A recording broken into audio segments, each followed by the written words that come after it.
এ জীবনে প্রথমবার এইরকমটা হলো, ৪ জন মিলে আমরা ঠাকুর পুজো করতে আর বিয়ের জল ভরতে গেলাম। তো এটা দেখে সবাই নিশ্চয়ই অবাক হচ্ছ, ৪ জন মিলে কেন?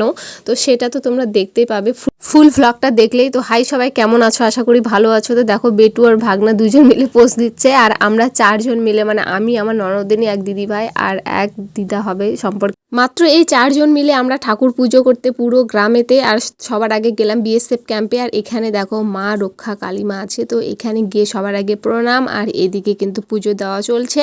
আর আজকে জীবনে প্রথমবার চলে আসলাম বিএসএফ ক্যাম্পে পুজো দিতে, কারণ ফার্স্ট টাইম। আর বিএসএফ ক্যাম্পে নাকি ঢুকতে দেয় না, আর আমরা গাইজ পুজো করতে এসেছি, তাহলে এটা অবাক কথা। তো যাই হোক, তারপরে এখানে পুজো টুজো কমপ্লিট করে সোজা চলে যাচ্ছি এখন গ্রামের পুজো দিতে। আর ৪ জন মিলে কেন আমরা পুজো দিতে গেলাম সেটা সবার আগে বলি। কারণটা হলো, কোনো কারণবশতে বাজনা পার্টি আসতে পারছিল না, সন্ধ্যার দিকে আসবে বলেই দিয়েছিল ফোন করে। তারপরে কোনো আত্মীয় স্বজন কেউ বেরোবে না ঠাকুর পুজতে জল ভরতে। তো কারণ একটাই, বাজনা পার্টি আসছিল না বলে, কারণ তারা নাচ করবে আর নাচ করার মতো বাজনা পার্টি ছাড়া তো হবে না বলে। তো যাই হোক, আমরা ৪ জন মিলে পুরো পাড়াতে পুজো দিলাম, আর দেওয়ার পরে সোজা চলে আসলাম জল ভরে বাড়িতে। আর আজকের ভিডিওটা কেমন লাগলো অবশ্যই কমেন্ট করে জানাবে এবং চ্যানেলটি সাবস্ক্রাইব করবে।